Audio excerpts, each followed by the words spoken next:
Hey, hey, hey, it's Chaos Queen here, and you're listening to the Geekcast Radio Network. Hey, it's Mistress Carrie, and you are listening to Studio 2009. Invested in this thing, it's like, go away. Yep. You hear me, right? For a while there, that was one of my obsessions. YouTube channels where the guy, like his grandmother got taken by these scammers. So what he'll do is he'll engage with them and try to waste their time. And now he got hooked up with like these companies that handle the money, so he can actually like get into their bank accounts and shut them down. Yeah, that's not good. No, but shut down the scammers. Yeah. Oh, okay. Yeah, that's good then. There's like 3 or 4 channels. Like there's one guy that like can get into their computer systems and like you're seeing like their little call center in India, and he can show you on the map where their thing is. And but like there was a running joke between me and Jason because like for a while the scam was they would do this thing where they made you think that you owed them a bunch of money because they play it on old people. But what you do to pay them back is you go get Target gift cards. There was always Target gift card. So Jason and I were always like, when we go to Target gift card. It's Target gift card. And then the guy that would get them back would always get the card and then he'd redeem it, which is not what you're supposed to do. They're like, no, don't redeem it. Just send us the numbers. It's like, oh, it's okay. I'm sending you the money. No, you're not. Yes, very, very scam. Also where I found out the phrase marachode. Oh, my God. Marachode. So what I meant by that was at the end of Dead Weight, Columbo gives 2 different names for his niece. Yes. Which I'd never picked up on before. Like at the beginning, she's Marilyn, and then when he's talking about her, like, that's my daughter's sister, Cindy. I'm like, wait, what? My daughter's You got, or my sister-in-law's, or daughter. No. I'm trying to think here. My wife's sister's daughter. This is a whole family thing. But so I was like, oh, so you were making up some of these nieces and nephews. No, not all the time. Oh, that's... I don't because there's an episode where he actually has pictures of people. But and his wife is too much of a character to be like. There's an episode where like there's a spy master. Did you see that one yet? Not yet. I don't think the guy like actually spies on Columbo's house. Okay. It's like he's got like he knows what Columbo's wife's favorite music is. So I mean, he's got to have a wife. And then there's an episode in the non-canonical, in my opinion, later ones, not the real old ones, which is this lady tries to murder Columbo's wife out of revenge because her husband went to jail. Yeah, once we decided we were going to do this, I stopped at... That's not going to mean anything to me, buddy. I know. Hold on. Give me a minute here. Shush. Alarm. Mine went off too. Yeah. Well, Apparently I've got to record a podcast with somebody today. And apparently scammers want to give me $7,000, which it's a scam. Neat. Yeah. Well, what if it's not? Oh, trust me, it is. I've clicked on enough of them to test them to see if they're not scams. They're all scams. Oh, I never do that. If someone says, oh, there's a problem with your bank account, what I do is I don't follow the link. Yep. I go to my own link and check my bank independently. Yep.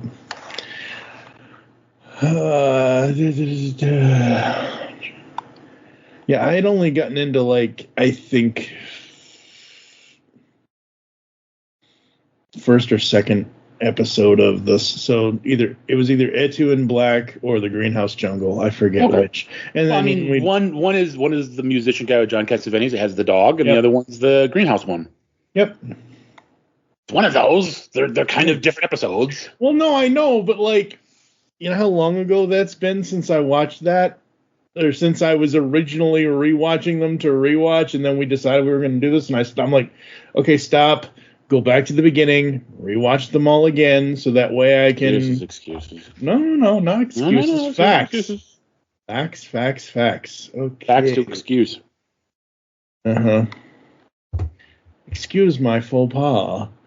Okay. Okay, that's next time. Okay. Well, another quick question. Yes. Do you want to do Skeleton Crew? Like, I almost sent you like after I watched it, I almost sent you a thing saying like we should make it 13 months of Star Wars because it's fun. Like it's so far it's likable. Yeah. It's always going to be 12 months because the whole point was we would always do one thing a month, and then we went and did everything. But yeah, no, we could do it. I'm not. If you want to, I'm just like I'm not doing it until the whole thing's out, though. I'm not doing this week to week bullshit. That's not why I subscribe to streaming services. Oh, I gotcha. Yeah. I was curious. Like, yeah, we could do it absolutely. There's actually there's a scene. The little elephant guy, he's got a family. He's like these little baby brothers and sisters. Mm-hmm. They're watching the fucking Cirque du Soleil shit from the holiday special, and it's the actual footage. It's the actual footage, yeah. You know, the stuff that Lumpy watches at the very beginning. That do. It's that. I was like, oh shit. Hey, that's awesome. They're paying attention. They're not just throwing shit at the wall to see what sticks. Well, it's a fucking Easter egg, and it's cute. Yeah, exactly. Oh, the way the thing is set up, I'm a little curious how they got that, how they got that footage because their planet's supposed to be isolated, so I'm confused. Yeah, I think that's where the whole suspension of disbelief has to come in. I know, but I know. Like you give them so much. It's like, yeah, I understand warp travel isn't real, and lasers don't work that way, and there's no sound in space, but like. There's a sealed spaceship buried underground, and it's got like vines and fucking roots growing through it. And it's like, how? Like once they take off, that like all those little holes that the roots made would like blow air out. I mean, it's neat looking, but it doesn't make no sense. Yeah, I'm willing to give you so much, but then you got to work with me. Yep. Like gravity's got to work. And so let me ask you a question. Are you tired of everything having to have its own universe? Like everything has to be in its own universe. Like, okay, lifelong whatever Star Wars, but Star Wars is a universe. Transformers is a universe. Fine. Not everything has to be tied into everything is my feeling at this point. Are you tired of the overall... I'm not quite sure what you're getting at. Okay, so... Because, I mean, famously, there are ETs in the Star Wars universe. Mm-hmm. Transformers has multiple universes.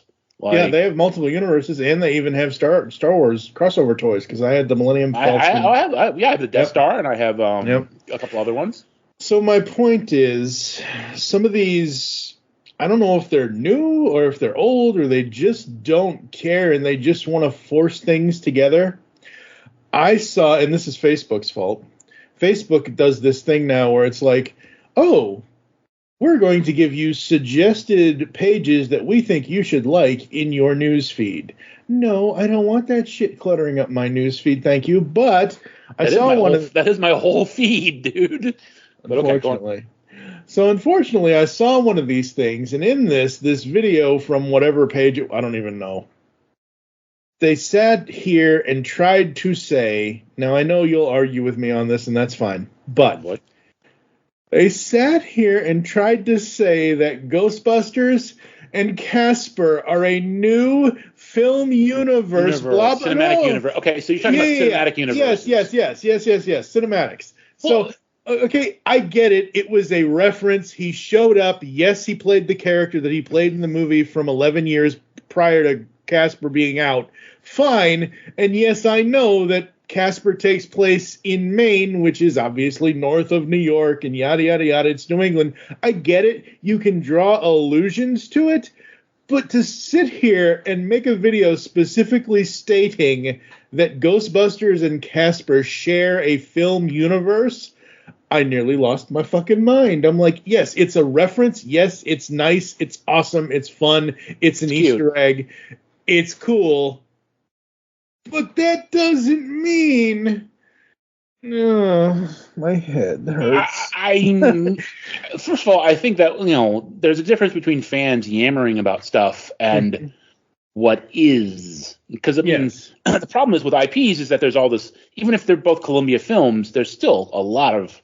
separation, red tape and legal wrangling and issues. Yeah. Because, I mean, Casper's Harvey Comics and, I get what you're saying. To me, that's more of like that was like a cute fan thing based on a cute little.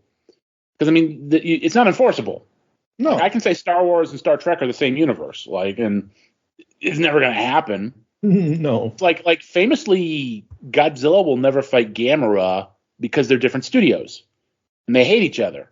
But you know, at the same time, they just came out with an omnibus of all the DC Marvel crossovers. Yep. Which I got, which is expensive as fuck. And then like they're supposed to do the amalgam ones soon. An omnibus of those too. But yeah, like I get what you're saying. Like if you're talking about the larger concept of the cinematic universe of everything, Monsterverse and like whatever But that's specific to things because Casper is a ghost and Ray Stantz was a Ghostbuster. I get the kind of connection, but the way that this video worded it was like, oh my God, this is brand new. Oh my God, this is a thing that I just found, and I'm going to now say it's its own universe. And I'm like, well, that's a whole other issue, own separate universe, but okay. That's a whole other issue of young people being stupid. Because like I remember in high school I had a friend who like they re-released Casablanca. Mm-hmm. And he went and saw it, and he was like, "It was like a real movie." I'm like, "Yeah, it was like a real movie. Like one of the best real movies that ever had been made." He's like, "Yeah, but it was in black and white." And it's just like it's like, Jesus Christ, John. But you know, we were in high school. You know what I'm saying? Yeah. Like they probably watched Casper for the first time, maybe ever, maybe in like 10 years or whatever. I don't know how old Casper is. I don't care. It'll be 30 years next year. Okay, but like they probably watch it for the first time in a long time or ever. Yeah. Like, oh my God, there's a Ghostbuster. I mean, you know, and they're like, wow, I've made this amazing discovery that nobody talked about because nobody talks about Casper because nobody cares about Casper. But I made this amazing discovery because Ghostbusters are hot again. And I mean, you know, I have a Beetlejuice toy with my Ghostbusters figures. Does that mean Beetlejuice is canonically in the Ghostbusters universe? No, but they're both made by Kenner. Yeah. I get what you're saying. I guess my thing is I'm more annoyed when the actual studios try to do it. Yeah. When some fan just randomly goes, oh, hey, I saw this cute little thing, which means the implications are.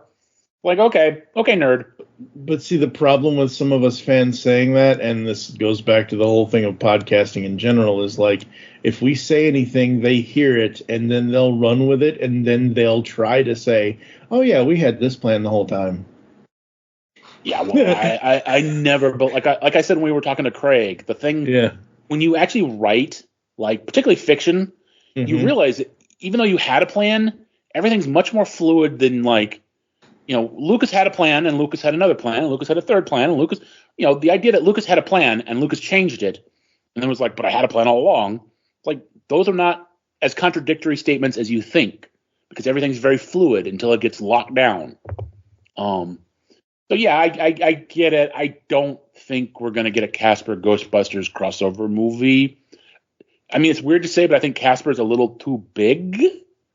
Like, the movie wasn't big, but like I said, it's Harvey Comics. Yeah. Which means they're gonna need their cut and blah blah blah.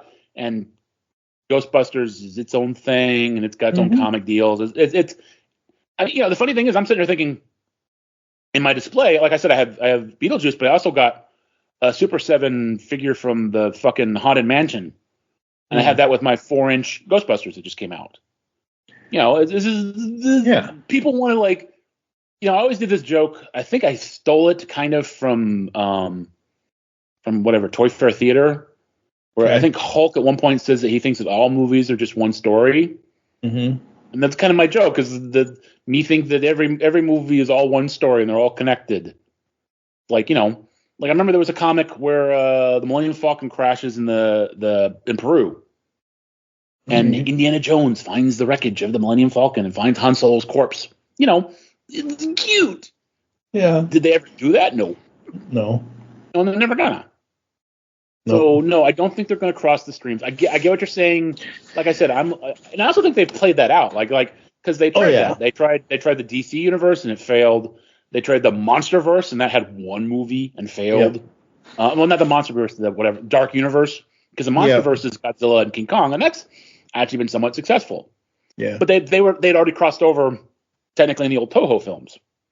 So get Gamera in that shit and I'll pay attention. Yep. Gamera is really neat. He is filled with turtle meat. We're all eating Gamera. No, I get what you're saying. But like I said, I think they've given up on that because nobody else can do it but Marvel, and Marvel's not doing it that well lately. The weird thing is, I'm actually really excited for Captain America: New World Order. Oh yeah, because I'm a Hulk fan and I want to see the leader on screen. Yep. But like, it's been filmed 5 times. They're like 5 different movies. Yeah. And it's cost like $500 million and it will never make its money. Like the toys came out 2 years ago, the McDonald's toys, because that was when it was supposed to be out.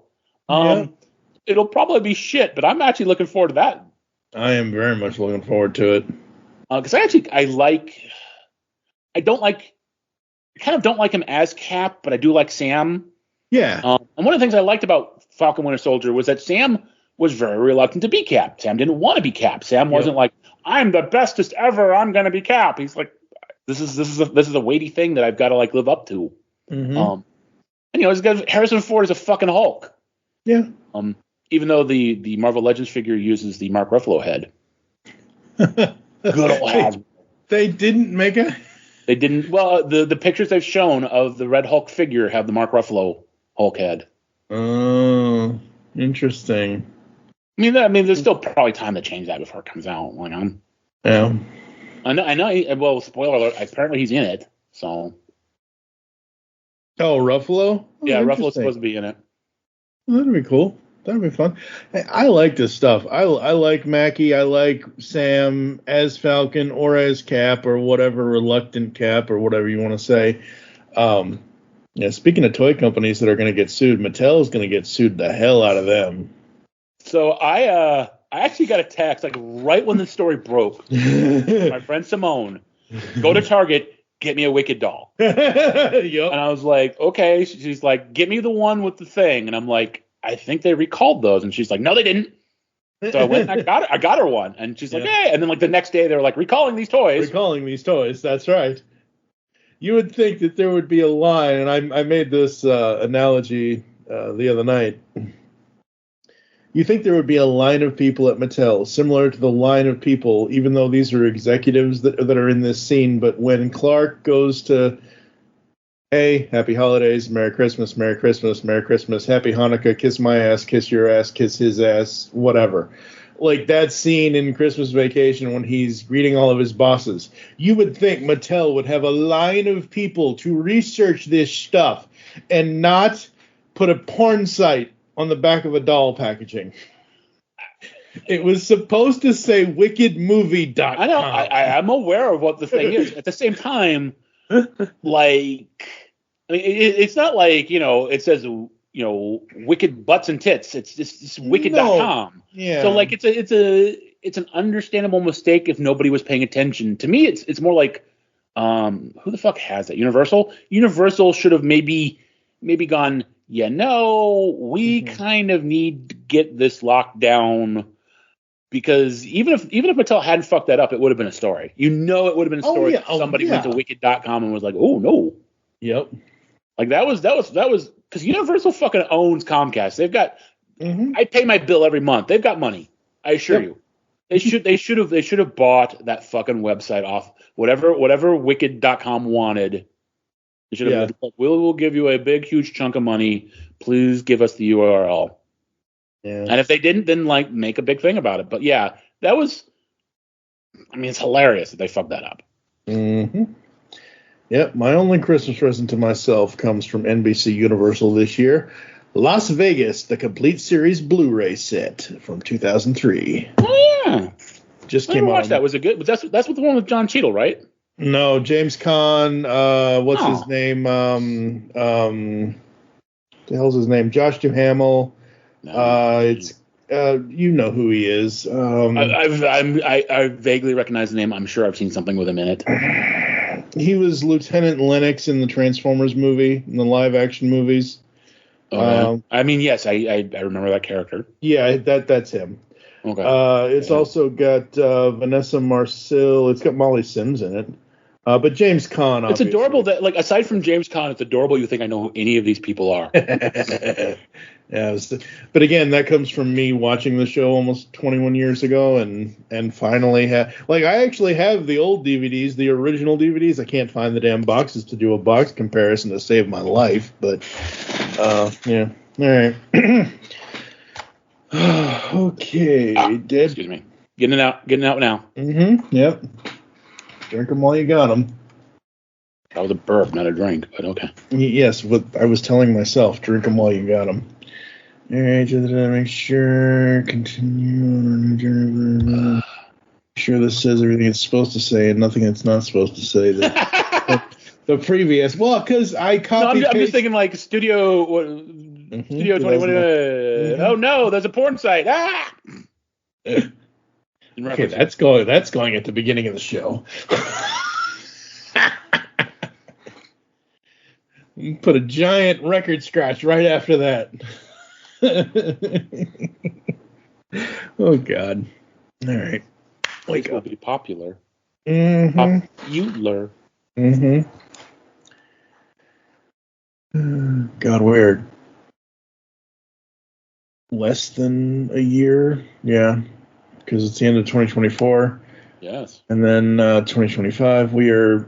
I guess I can't say 2 years because it's whatever, but less than a year and a half away from the 30th anniversary of Ferris Bueller. 2026. Really? No, 40th anniversary, not 30th. Yeah, I was like, losing my mind. I'm 40th. Yeah, 40th. Yes, 40th. Old. That's one of those movies that every time it was on TV, my mom would watch. That's awesome. I love that movie. All right. That and Independence Day, for some reason.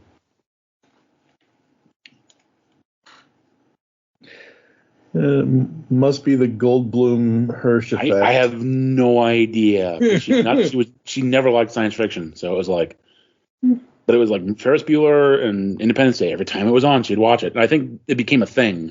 Yeah. Where it was like, okay, well, Independence Day, I'll watch it, and it was like, okay, Mom. Very cool. There is nothing wrong with your podcast player. Do not attempt to adjust the volume. Hello and welcome back into our studio. You are now inside Studio 2009, only on the Geekcast Radio Network. I'm, of course, TFG1Mike. Joining me once again is that good old Detective Dave Draper. Hi, Dave. How are you? I'm fine, sir. I'm fine. How are you, sir? That's good, sir. That's good. And today we continue our new journey. We put on our trench coats and jump back in time with Columbo. These are the Columbo files here inside Studio 2009, and we are starting at the beginning, which we already have, and we are going in order. Also, as every episode, I will remind everyone of this, that the main source to watch these right now, at least as of these recordings, is Tubi.tv.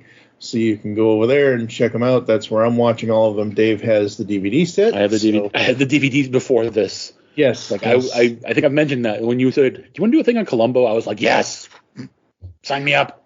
So funny thing is, besides the fact of me starting to watch the episodes over a year ago, and then when we finally figured out that we were going to do this, I stopped and I had to go back and rewatch these. And I'm not complaining. I'm just stating that as a fact of what I had to do in this process. The funny thing is, when I started looking into the Columbo DVD complete series set was like back in 2021. So technically, I've had this idea for almost 4 years. Anyway, today is season 1, episode 5, and we are going to find the dead weight to be very heavy. Hey, I contribute. How long have you waiting to drop that one? This is about 8 o'clock last night. No. Well, see, what I thought he was going to say, folks, so the line I wrote for myself to say, and I'm going to repeat this because I'm going to say after what I thought he was going to say. So today is season 1, episode 5, and we find the dead weight to be very heavy. What I thought he was going to say was, Great Scott. Oh, okay. Yeah. They are both Universal properties, so they're probably the same universe. Yes, they are.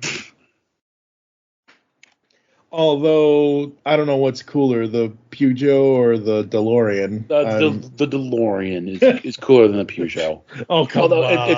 it's funny because I was having a conversation with a friend of mine, Jason. Mm-hmm. We were talking about Cybertrucks, those ugly modern things. And I said, they should do one of these days they'll do like a modern Back to the Future and it'll be a Cybertruck and suddenly everyone will think those are cool. Because the DeLoreans were garbage. Like they were a joke. That's the reason it was in that movie. Yep. Was because they were a joke. And then suddenly they're like, 80s kids think they're the coolest cars that ever existed. Mm-hmm. If you know nothing about cars, you think they're the greatest. And I know nothing about cars. So like I think it's the coolest thing ever. Like with the gull wings doors and the. So I was like, I just think it's funny that someday there'll be a Cybertruck in a movie and that generation will go, wow, those are so cool. And it's like, yeah, but they're like Lisa's braces. You can't get them wet. At least not after midnight. Sure. Although apparently you can get them wet. You just have to like attach a plastic thing to the undercarriage. Jesus. Anyway, Columbo, the Peugeot. Columbo. The Peugeot does feature in this episode. A little bit, yeah. Oh wait, no, I'm thinking we do these two at a time, and I get them a little mixed up in my head sometimes. It features a lot throughout the series. It's in this one, but it features a little more in the next one. Yep.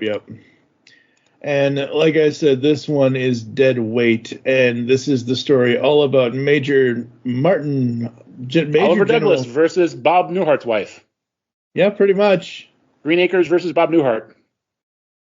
Pretty much. Eddie Albert is a retired Marine general with a very storied career who has a construction company, and he's been engaging in underhanded sort of things with the military. And the guy that's like in charge of like making the contracts has been like throwing him money. There's been some. They never really specify too closely. Well, they don't specify too closely, but basically what happens is the general and the other military guy is giving him the contracts for practically dirt cheap. You're supposed to pay out. But they're also overruns. So right, yeah. Well, no, he's not giving him dirt cheap because like he's making a lot of money. So it's kind of the opposite of dirt cheap. He's supposed to be contracting out to the bidding out to the lowest bidder. Right. And like it's classic government boondoggle. It's still going on. I just heard that like the military failed its 7th review, and like in a row they're spending it's like now they're talking about spending $5,000 on a chair. We were just talking about Independence Day before we started recording, and there's a line in that movie where it's like, do you really think they spent $500 on a hammer? It's been going on forever. Yep. And that's the one unrealistic thing about this episode is that it's like they're looking into it, they're investigating it. There's going to be consequences. It's like, no, there's not. No, there's not. No, there's not. No, there's not. I can speak to you from the future. No, there's not. Yeah, no, there's not. But to protect himself,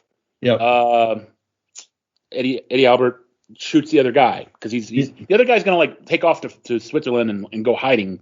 And Eddie Albert's like, I can't rely on you being able to hide. I don't trust your ability to stay away from getting caught. And what if you rat on me? And the guy's like, I'm not going to rat on you. And it's like, no, you're not. Bang.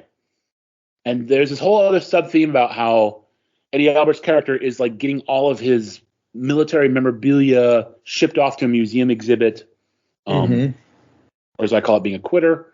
And as he shoots the guy, Suzanne Plachette and her charming, charming mother. So Eddie Albert's house is on the ocean, I guess, or on the bay. Or I live in the Midwest. I don't understand large nautical concepts. But she's out on a sailboat, and she happens to look and see through the window and see it happen with her freaking like Legolas eyes. 2020, yeah. Because I mean, even when they show like footage of like from the sailboat point of view, I can't see through those windows. No. And then the mom wasn't paying attention because the mom is very charming and very supportive and just a wonderful character. And it was a joy to spend every moment with her on screen. Sarcasm. And so anyway, when they get back to the dock, the pier, port, the dock, thing, land, she goes and she reports it to the police. Yep. And the police are the police come out and they're kind of paying attention. They're sort of like, yeah, okay, we're taking the report. And then when they realize what house it is, they're like, ooh, that's the general's house. Yeah. So they kind of bring in Columbo because he's a bigger fish than just a mere patrolman. Yep, absolutely. And yeah, so you got this episode. Whew. The first thing I notice is usually, obviously, when it starts, like the music and the water sound, like how the music is tied into the sailing and tied into being on the water, and I love the mixing of that. I don't know why I wrote this down, but Columbo and his skill. I love Columbo and his skills. Just like, this is early on, like just everything he's trying to point out to these people, and they're just not getting it. And then, I really enjoyed this one. I thought this was fun. I also felt like the mother is, you can be sarcastic as you want, but the mother and the daughter, like for a half of a second, I thought the daughter was going to end up dead. Oh my God. Well, I'm not kidding. Aside from the fact that I've seen it before, like I was pretty sure Suzanne Plachette wasn't going to get murdered, but oh my God. Mm-hmm. I don't know about murder, but like that mother just like dedicated her life to undermining that girl's sense of self-worth and value. Mm-hmm. She is just a harpy, just digging into that poor kid. And then the girl's like, I don't understand why I can't find people that really like me. Well, because your mother has made you this wreck. Yeah, your mother has made you this wreck, and your mother herself is a wreck. Now, what's interesting about this one is there's a couple things. Like, number one, it seems like Columbo has the general pegged really early on, and I never, sometimes there's that moment where, like, you see kind of Columbo figures out okay, something's going on. Mm-hmm. And that never happens here. It seems like he's already kind of all over this from the start. He's very suspicious of the guy. Fortunately for Eddie Albert, he lives in a house with a secret closet. I was like, I stopped paying attention for 2 seconds. I look up, and this like secret door is revolving around with the body on it. I'm like, wow. Yeah, that was. I didn't realize that was standard issue in modern California. Not even back then, outside of Pennsylvania. Yeah, exactly.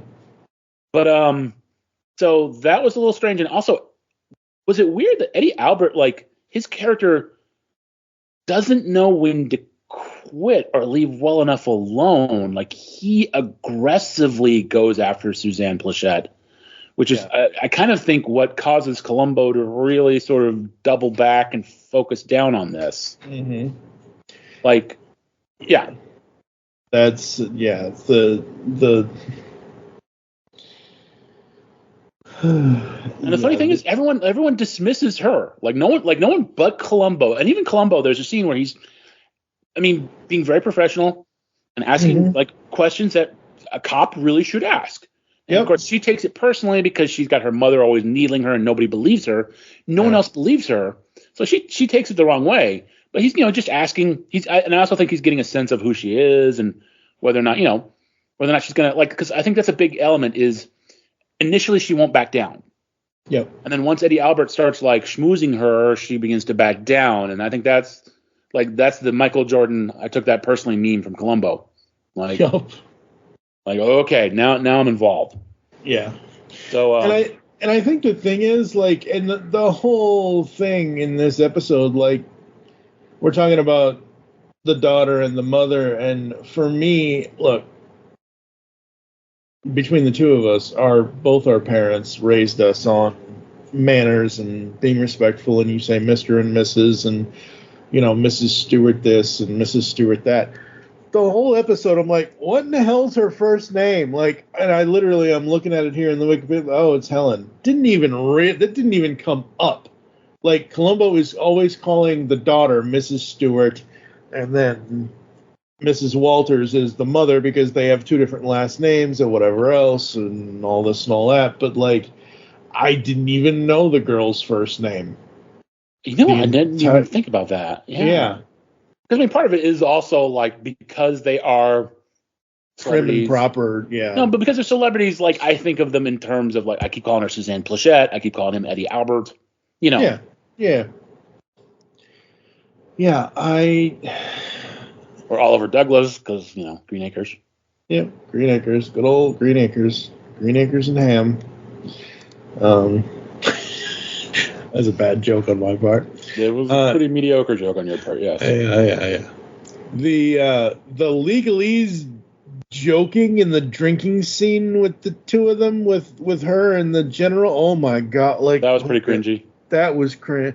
A lot of even though I liked this episode for how the plot unfolded, there's a lot of cringy moments in this between what he does and what the mother and daughter do and how they act, because they're supposed, like you said, they're supposed to be high society in this episode. The characters are supposed. Are they? I don't think the mother and daughter are. I don't know. They feel like is, but the general clearly is, but the two of them feel like, to me, like when she's the whole opening of the boat scene when she sees the murder. She supposedly sees the murder, but she does. I know she does, but that whole scene where the mother's like, "What are you talking about? We're better than this. I don't care about this. I don't care about what you saw. We just need to be out here on the." No, she has the whole thing. She has the whole thing about, you see things. Remember when you thought that your husband was fooling around? And she's like, she was fooling around. You're always imagining things. And yes, she's like, well, some people think that having a good imagination is a positive thing. It's like I said, it's that constant needling. And she does specifically invoke, you thought your husband was seeing all these, and she's like, he was. That's why we got divorced. Yeah. So and then later, I remember later on, he takes Eddie Albert takes her out on his boat, and he's like, he's doing this whole thing like, the blah blah blah, and then he makes her look at the house, and I'm like, for God's sake, could you be any more pathetically obvious? You see, you can't barely see into the windows because the sun's shining on the thing. It's like, dude. But did he take her he says, General Hollister says, the character says, General Hollister, this is about the time that this is about the right position that you were at the right time where you saw the murder, correct? Now, if that was the case and the sun actually was out. But that's the thing. You're assuming, I get what you're saying. He's trying to recreate the conditions, but he can't because he doesn't know the clouds could have passed over the sun at that exact moment. Yeah. And they probably aren't exactly in the same spot. And then their boat was lower than his yacht. I mean, that's what it is. A million different little variables. Yeah, their boat. That's the The problem is him trying to take her out on his yacht. But we're thinking that because number one, we're watching this as a crime show. 50 years later. Yeah. But she's just an ordinary person. Yeah. And she's like, I'm on a boat. I'm looking at the window, and the sun is shining in the thing. But she's not. And she's also kind of getting feelings for this guy. So yeah. And she's also it is important that everyone runs her down, so that she's like, well, maybe I didn't. Columbo's the only one who doesn't, but she's like, maybe I didn't see what I thought I saw. So, but it's just I almost feel like Eddie Albert's character tries way too hard to mess with witness, which kind of is effective. Yeah. And I mean that's not how they don't get her to break until the very end. Right. So, and even then it's Columbo already has the evidence he needs. So. Yeah. And we're going to get to that Columbo scene here in a minute because, oh my God. Oh boy. But the thing with this, as we're talking about this actually reminds me of a Forensic Files case that I've seen way too often. Where it's the one where and I'm saying this for myself, not necessarily for you, but it's the one where the guy goes out, he tries to create himself an alibi for killing his wife. He goes out on the lake, he's pretending like he's fishing, he's pretending like he's doing this, and what trips him up is the sun and the position of the sun and everything. It's basically the same thing here a little bit, where the size of the smaller boat isn't going to pick up what the larger yacht is picking up as far as her having the sun in her eyes and the windows and the whatever. Now, at first, before we talk this through, when I first watched this, I'm like, oh, he's got something in his pocket.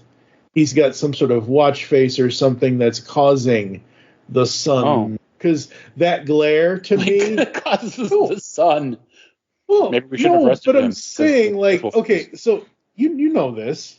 Like, okay, where are you going with this? Because you're making it sound like he reflected the sunlight into the reason I'm saying back is because that flare was really big and really bright. Yes, it was. I agree. And as a dog owner, I do know that one of the joys in life is to, like, as a former dog owner, is to catch, like, sunlight on, like, a reflective surface and have the dog run around chasing it.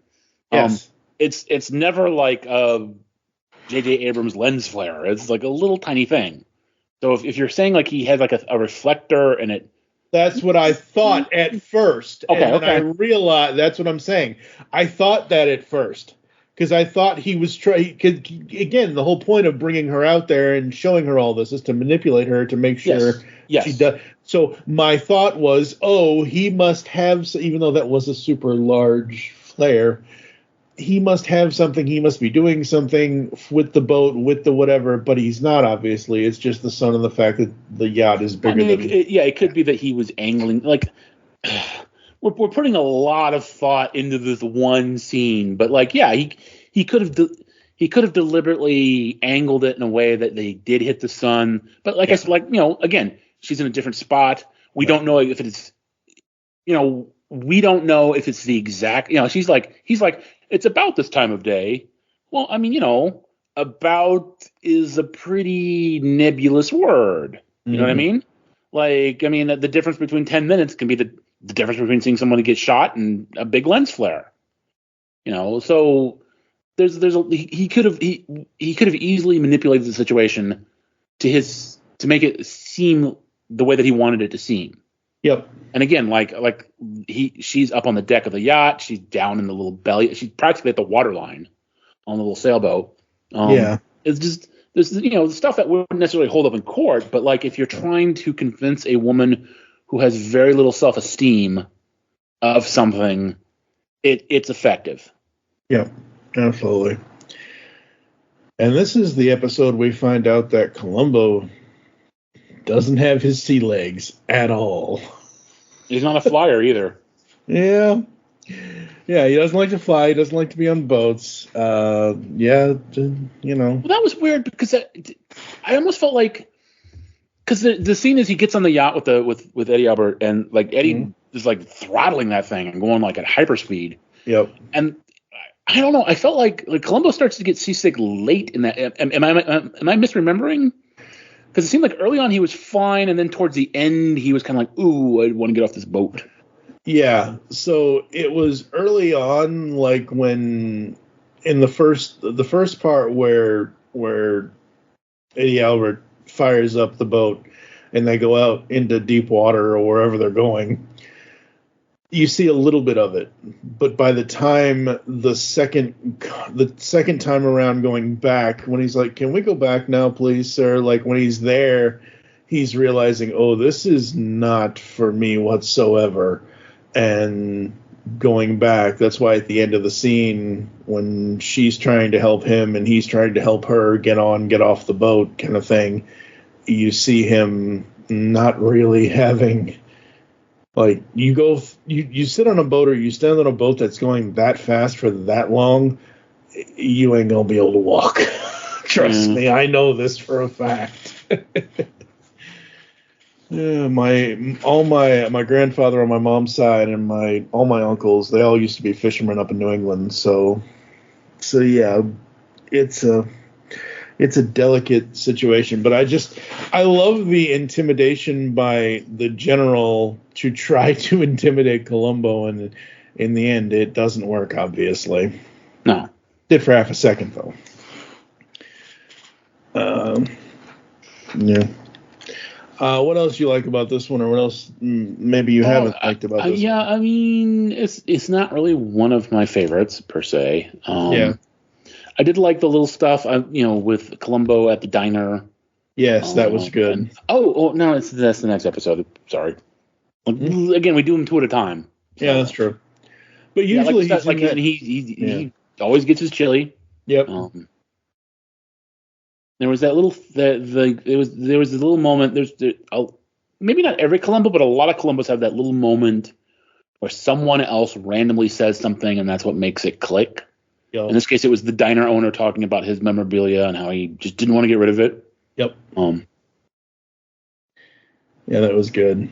That was awesome, and I love that it's always the same diner. And I'm wondering about that. It's been so far though, right? It does seem like it was the same diner the last two episodes we've seen it in. Yeah. Okay. Because I do know that in a later episode he's at a diner, and the waitress is Jamie Lee Curtis. So I know that. Interesting. But yeah, like a very young Jamie Lee Curtis. Very cool. Very cool. All right. Let's see here. Did this episode keep your interest throughout? Like, did you feel like you needed a break? Did you feel like you needed to get up? Did you feel like you needed to watch it later? I got a little. I honestly did play around on my phone a little bit, which is how I missed. Like I said, I was playing on my phone and I looked up and like this wall panel is like moving. I'm like, wait, what? Yeah. When did we come Castle Dracula? So I got a little. I guess I got a little bored. I don't know. This one just never. It was never one that hooked me. Maybe it's just the Eddie Albert's character comes across as kind of weird. Yeah. And the mom really turns me off. And I don't know. So I don't. This one, my attention wandered a little bit, which is interesting because it's not one that I've watched. Like the last episode we talked about was one I hadn't seen a lot of either, with the Private Eye guy. Yep. And I paid more attention. Yeah. Because it was one that I wasn't as familiar with. I was familiar with the ending, but not like the whole episode. The whole episode, yeah. So yeah, I don't know. This one just didn't do it for me. The next one I was paying a little more attention to, I think. It could also just be time of the day and blah blah blah, whatever's going on. Yeah, I still love my Columbo. I'm still watching them. Oh yeah, no, absolutely. But you can't always love. We're not going to love every episode. We're not good. That's not all the winners. Point of no, they're not all winners. And I don't think this one overall is a particular loser. But at the same time, it's not. It's not something that I would. I think.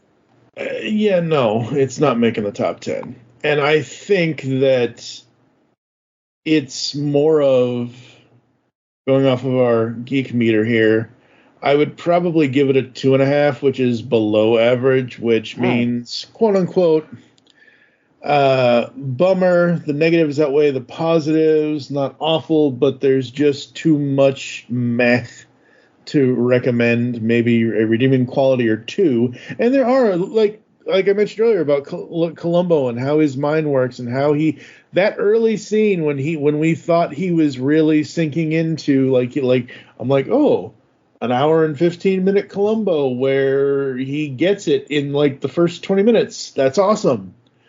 And I'm actually paying attention more now to seeing how long. I didn't keep the timer on this one, but I'm trying to pay attention to see how long it takes for the whole crime to happen, and then to see how long in the show. Really quick, this one. Yeah, this one was very quick.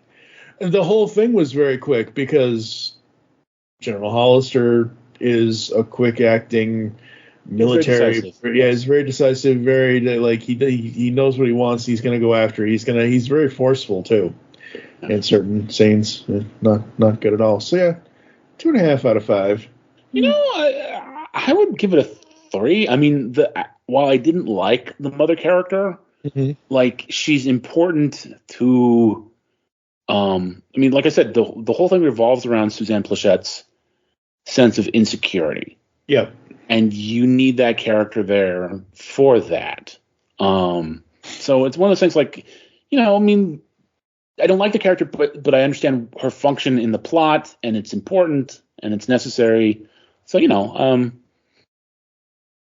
would give it a 3. I think it's an average, middle of the road, solid Columbo. Not one of the brighter lights, but I mean it's not terrible. Yeah. For me, I stopped paying attention because I have become corrupted by this modern world we live in, and it's like my attention span has been like shriveling up for years. So as opposed to it like being a bad episode, and I'm like, okay, whatever, blah blah blah. Yeah. It was more like, gee, I wonder what's going on online, and did anybody write back to my thing, and so.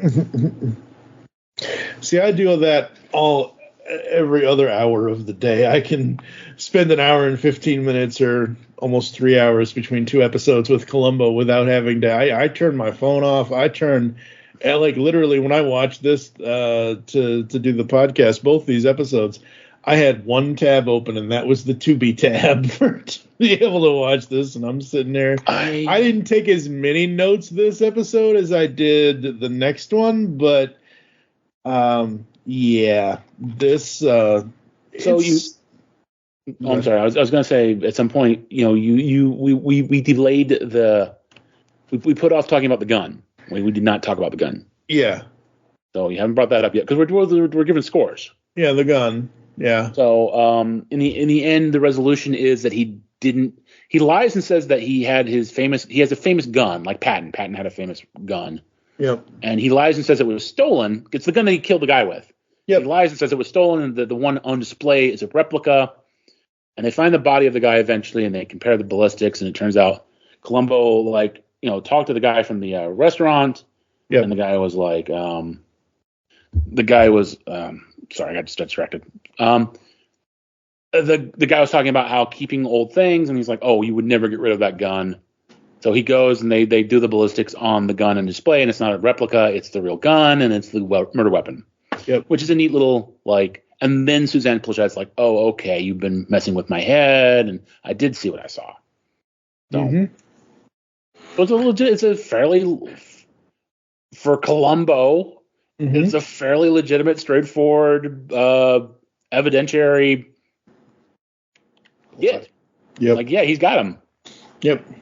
As opposed to little tricks, and it'll come up in the next one. Little tricks and little schemes. Yeah. And as I said in an earlier episode, there are some episodes I would like to see the follow up to see whether or not they take the rap, because there are and apparently entrapment is the thing.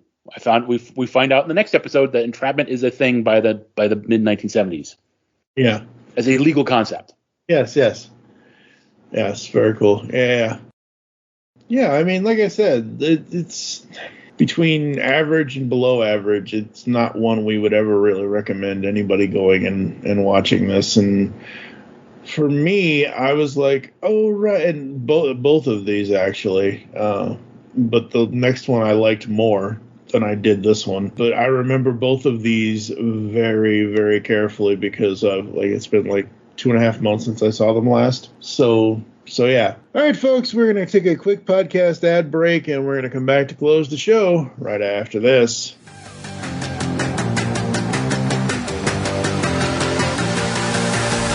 Hi, welcome to Up Nerd. What is Up Nerd?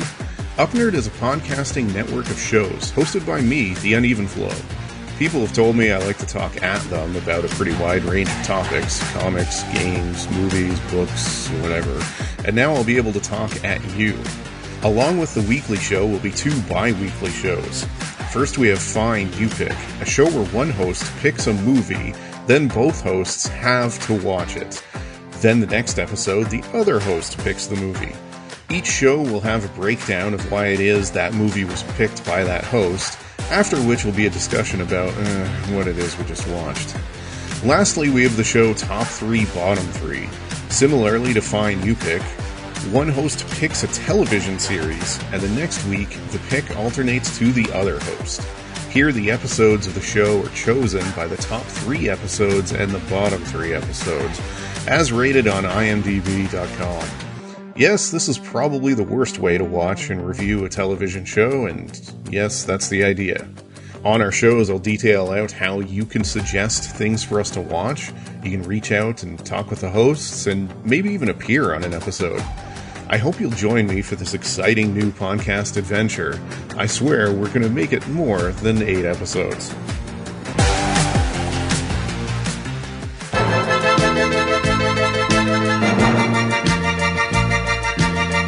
Hello, all sentient beings. Want the latest on everything going on in the Transformers multiverse? Check out the Transmissions Podcast Network. We've got weekly podcasts covering everything from Alpha Trion to Omega Supreme, from old school G1 all the way up to Cyberverse and beyond. And you don't want to miss Empire of Rust, the world's first and only Transformers live play role-playing game podcast. If you love Transformers, there's something for everyone at transmissionspodcast.com.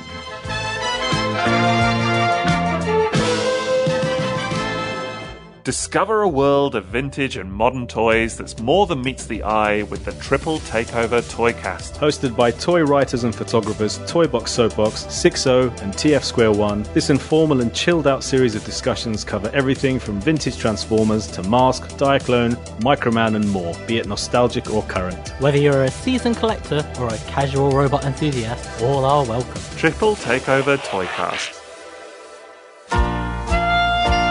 Cheerscast, the podcast where everybody knows your name. Slide up to the bar alongside Ryan Daly and a rotating cast of guest hosts as they celebrate the long-running, award-winning television series, one hilarious episode at a time. New episodes of Cheerscast drop every Thursday, part of the Fire and Water Podcast Network.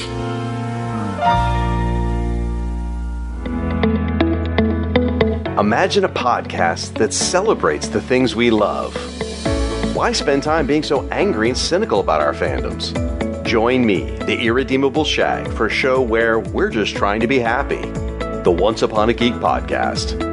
Our discussions focus on a variety of geeky subjects that we're passionate about. While the topics will be ever-changing, our focus will be on science fiction, comic books, what it means to be a geek in this world, and other nostalgia-fueled ideas. Life is short. Focus on the positive. Find your joy. The Once Upon a Geek podcast, part of the Fire and Water Podcast Network.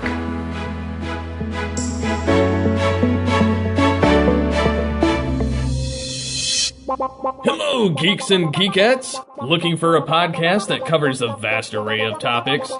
Then check out Altered Geek Unleashed, where we discuss our thoughts on this week's geeky news, tech, gaming, television shows, movies, cartoons, comics, and more. So, get altered, get geeky with the Altered Geeks, every Friday on the Geekcast Radio Network. On the Simplistic Reviews podcast, we talk movies. We talk TV. We talk. Hello, Julie, what the heck are you doing? Trying to make our spots sound more exciting by adding explosions. Yeah, I'm pretty sure you could have got the point across with sound effects, not the real thing. Car. Download the show on iTunes or at simplisticreviews.blogspot.com. I'm sure your insurance company will cover that. No, they won't. No, they probably won't. Oh, right, yeah. Gee, I should have thought of that. All right, folks, that's going to do it for this episode for today. Any other final thoughts before I run through the closing, sir? I did send you a thing last night that I thought was interesting. Is we have talked about the famous, like Columbo always talks about his wife and his nieces and his nephews, and at the very end, to make Suzanne Plachette feel better, he mentions that he has a niece who, thought she was a loser, and then she married a great guy, and now she's happy. And he uses 2 different names. When he starts, he says her name's Marilyn. And then Suzanne Plachette says, "Do you really have a niece?" Which is interesting because, the show was still early enough that, you wouldn't think that was a trope that they would lampshade. He's like, "Of course I do. My sister, my wife's sister's daughter, Cindy." And I'm like, oh, I didn't catch it at first. Yeah. And you just gave 2 names, Columbo. You're a liar. You do make these people up. Maybe it was a different wife's sister. Maybe it was a different sister. Just the way that he goes through it. My wife's sister's daughter, Cindy. Yep. It was my wife's sister. My wife's sister, Cindy's kid, You see what I'm saying? Like, yeah, it's all English is a very precise language. No, it's not. Sure it is. It's a very cromulent language, my friend. Right. All right, folks. Well, that is day